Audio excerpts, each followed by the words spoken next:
कौन थी भगवान राम जी की बहन? भगवान राम राजा दशरथ और माता कौशल्या के पुत्र थे, लेकिन कम ही लोग जानते हैं कि राम जी के अलावा राजा दशरथ और देवी कौशल्या की एक पुत्री भी थी। रामायण महाकाव्य राम जी की बहन का जिक्र बहुत कम किया गया है। आइए जानते हैं उनके विषय में। भगवान राम की एक बहन का नाम शांता था, जो चारों भाइयों में सबसे बड़ी थी। वह राजा दशरथ और देवी कौशल्या की पुत्री थी। शांता बहुत ही बुद्धिमान होने के साथ साथ वेद, कला और शिल्प में पारंगत थी। साथ ही वह बहुत ही सुंदर भी थी। ऐसा माना जाता है कि उन्हें गोद दे दिया गया था, जिसका रामायण में भी जिक्र मिलता है। शांता को लेकर अलग अलग कथाएं प्रचलित हैं। ऐसा कहा जाता है कि एक बार अंग देश के राजा रोमपद अपनी पत्नी रानी वर्षिणी के साथ अयोध्या आए। वर्षिणी कौशल्या की बहन थी।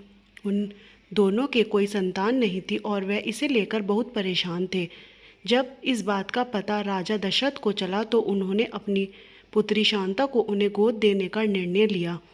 राजा दशरथ की यह बात सुनकर रोमपद और वर्षिणी बहुत खुश हुए। इसके बाद उन्होंने बड़े ही प्रेम के साथ शांता का पालन पोषण किया और शांता अंग देश की राजकुमारी बन गई।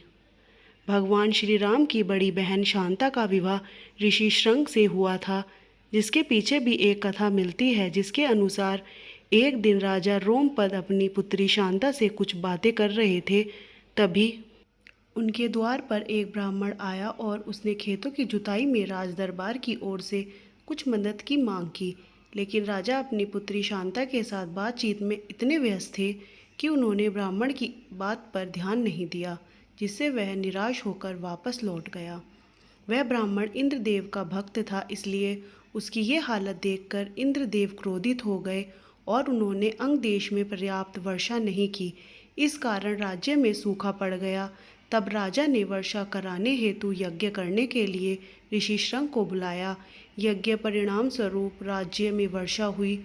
तब राजा ने प्रसन्न होकर ऋषि श्रंग से अपनी पुत्री शांता के विवाह का निर्णय किया।